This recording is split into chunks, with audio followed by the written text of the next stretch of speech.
मित्रों नमस्कार। Parameter of law channel पर मैं आपका मित्र रिटायर्ड जज अशोक शर्मा आपका हार्दिक अभिनंदन करता हूं।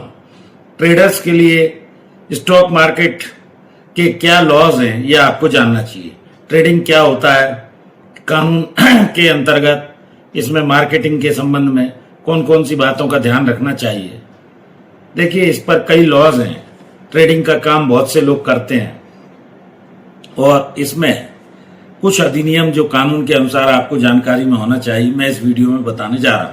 वीडियो महत्वपूर्ण है, शुरू से अंत तक देखिए। सबसे पहला जो है वो आपको जानना चाहिए, इसके अंदर सिक्योरिटीज इन्वेस्टर्स को बचाना इसका मुख्य उद्देश्य है। एमएस इसका SEBI कहलाता है। इसके अंदर स्टॉक कंट्रोल करना, सिक्योरिटीज इन्वेस्टर्स को बचाना और रेगुलेट करना इसका कार्य है। सेक्शन 11 इसका एक बहुत महत्वपूर्ण है, जिसके तहत पेनल्टी भी लगाई जा सकती है। 30 दिन में अगर पैसा डबल हो जाएगा तो टिप्स देने वाले इस तरह फंसा लेते हैं और इस तरह से भी जो है अकाउंट्स बैन करके फिर वो उसको परेशान करते हैं। इस पर पेनल्टी लग सकती है। बहुत सारे लोग पैसा बढ़ाने के लिए ट्रेडिंग का काम करते हैं, यह आपको जानना चाहिए। दूसरा है डिपॉजिटरी एक्ट 1996। शेयर वगैरह को सुरक्षित रखने के लिए डीमेट अकाउंट लोग खोलते हैं, बैंकों में भी खोलते हैं। और डीमेट फिजिकल शेयर जो है पहले आते थे, अब वो डिजिटल शेयर के रूप में रहते हैं, यह आपको जानना चाहिए। रूल्स लॉस को जानिए तभी ट्रेडिंग का काम कीजिए। रिस्क है, नॉलेज बढ़ाइए। रूल्स रेगुलेशन जब आप जानेंगे, प्रतिदिन इस कार्य में आपको जुटे रहना है, सीखना है, समझना है, आगे बढ़ना है।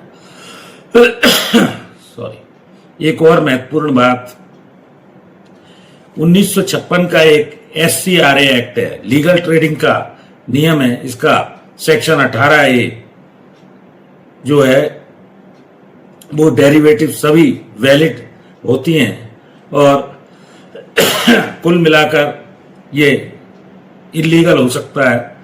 ट्रेड सिर्फ प्राइवेट ग्रुप्स में आप लगाइए। ऊपर नीचे की कीमतों का ध्यान रखिए, मार्केट के ऊपर ये सब निर्भर करता है। फ्रॉडुलेंटली अगर कोई व्यक्ति NSE या BSE जो भी आप काम कर रहे हैं उस पर सेफ रहता है। कानून की जानकारी होना जरूरी है। रिकॉग्नाइज्ड या जो जिनकी वैल्यू अच्छी है, जिनकी जानकारी आपको है, उन्हीं में ऐसा कीजिएगा।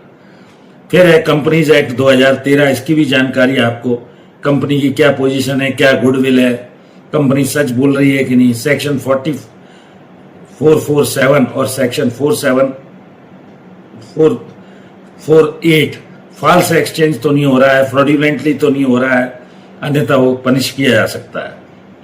स्टेक आप खरीदते हैं कंपनीज के डायरेक्शन पर, तो अगर आपके साथ कोई फ्रॉड होता है तो आप उसके खिलाफ रिपोर्ट वगैरह करके कार्रवाई कर सकते हैं, उन्हें जेल भी हो सकती है, जेल भिजवा सकते हैं।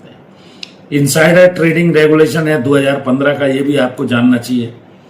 पैसे बनाने के लिए कई बार जानकारी जो है पब्लिक को नहीं दी जाती है। पब्लिकली अगर आपको पता लगता है कि कंपनी की अंदर की जानकारी, ऐसी जानकारी जो पब्लिक को नहीं बताई जाती है, ऐसी जानकारी के आधार पर आप कोई ट्रेडिंग करते हैं, इलीगल नहीं होना चाहिए। अगर वो लीगल नहीं है तो उसमें आपको खरीदने के बाद आपको फायदा भी हो सकता है, इसलिए जानकारी रखिए। फ्रॉडुलेंट और अनफेयर जो प्रैक्टिस है वो बैन की गई है। फेक न्यूज के आधार पर मत कीजिए। सच्चा जो है पंप एंड डंप कई बार होता है, मल्टी बर्गर है। सोशल मीडिया पर फेक न्यूज से बचिए। आपका पैसा फंस गया है, उसकी जानकारी रखिए, समय अवसर देखकर निकाल लीजिए। एक इनकम टैक्स एक्ट है 1961 का, इसको जानना चाहिए। प्रॉफिट कमाने पर आपको सरकार को टैक्स देना ही होगा और सरकार का हिस्सा भी टैक्स के लिए रहता ही है। बिजनेस इनकम जो भी मार्केट में आप जनरेट करते हैं, प्रॉफिट कमाते हैं, अपने CA से संपर्क कीजिए, जानकारी लीजिए और ईमानदारी से उस पर टैक्स पटाइए, क्योंकि देश की जो अर्थव्यवस्था है और जो व्यवस्था है, सारे जो भी डेवलपमेंट के कार्य हैं वो इसी टैक्स से होते हैं। तो इस तरह ट्रेडर स्टॉक मार्केट की जानकारी रखने पर ही इस काम को कीजिए। रिस्क है, हर जगह लिखा रहता है कि आप subject to the market risk, इससे भी देखभाल कर, बचकर, समझकर इस काम को करें। ये मैंने ट्रेडिंग के बारे में कुछ बातें बताई। जुड़े रहिए ऐसी जानकारी के लिए पैरामीटर ऑफ लॉ चैनल से। Thank you for watching this video. एक और अनुरोध, मेरी धर्मपत्नी श्रीमती अर्चना शर्मा का भी यूट्यूब पर एक चैनल अर्चना आरटीएफ के नाम से, कृपया उसे भी देखिए। वीडियोस लाइक कीजिए, शेयर कीजिए, मित्रों दोस्तों को भेजिए। धन्यवाद। इस वीडियो में यहीं तक, फिर मिलते हैं नए विषय के साथ। Thank you for watching this video. नमस्कार।